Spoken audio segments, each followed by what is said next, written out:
ایک آدمی 1000 روپے کا نوٹ لے کر گیا کسی دکان پہ، کھوٹا جعلی، اسے کہتا ہے 1000 روپے کا 5000 کا نوٹ لے کر گیا، 1000 روپے کا سودا دے دو، 4000 اصلی واپس کر دو۔ کیا دے رہے؟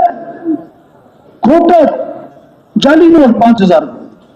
دکاندار نے دیکھا نا، سمجھ گیا یہ تو جعلی ہے۔ انہوں نے کہا کوئی نہیں، اللہ نے مجھے بہت دیا ہے، بھوکا ہوگا، بیوی بیمار ہوگی، بچے بھوکے ہوں گے، بوڑھی ماں ہوگی، گھر میں فاقہ ہوگا، کوئی نہیں۔ اس نے 1000 روپے کا سودا دیا، 4000 اصلی واپس کر دیے۔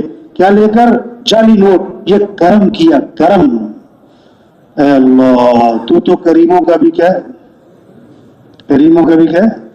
ہمارا کوئی حق نہیں ہے۔ یہ نہیں کہ ہم نے بڑی قربانی کی ہے، ہم نے بڑی جان کما دی ہے، ہم نے محنت کا حق ادا کر دیا ہے، ارے تو اب ہدایت دے دے۔ نہ نہ نہ نہ نہ، اللہ ہماری تو محنت ایسی ہے، ایسے ٹوٹی پھوٹی سے گشتے ہیں، ٹوٹے پھوٹے سے ہی اعمال ہیں، اے اللہ بس تمہارے یہ ٹوٹے پھوٹے سے اعمال کیا کر لے، قبول۔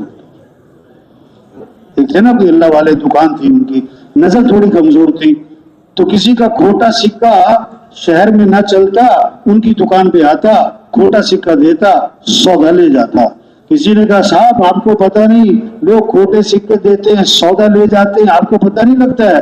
انہوں نے کہا مجھے سارا پتہ ہے، مجھے سارا پتہ ہے، یہ کھوٹے سکے لاتے ہیں، پیچھے سودا لیتے ہیں، مجھے سارا پتہ ہے، میں تو جان کے انجان بن جاتا ہوں، جان کے انجان بن جاتا ہوں، اور کھوٹا سکہ لیتا ہوں، سودا دے دیتا ہوں، اس امید پر کہ میں بھی کل قیامت کے دن اللہ سے یوں کہوں گا کہ اللہ میں بھی کھوٹے سکے لیتا تھا، سودا دے دیتا تھا، تو بھی میرے کھوٹے اعمال قبول کر۔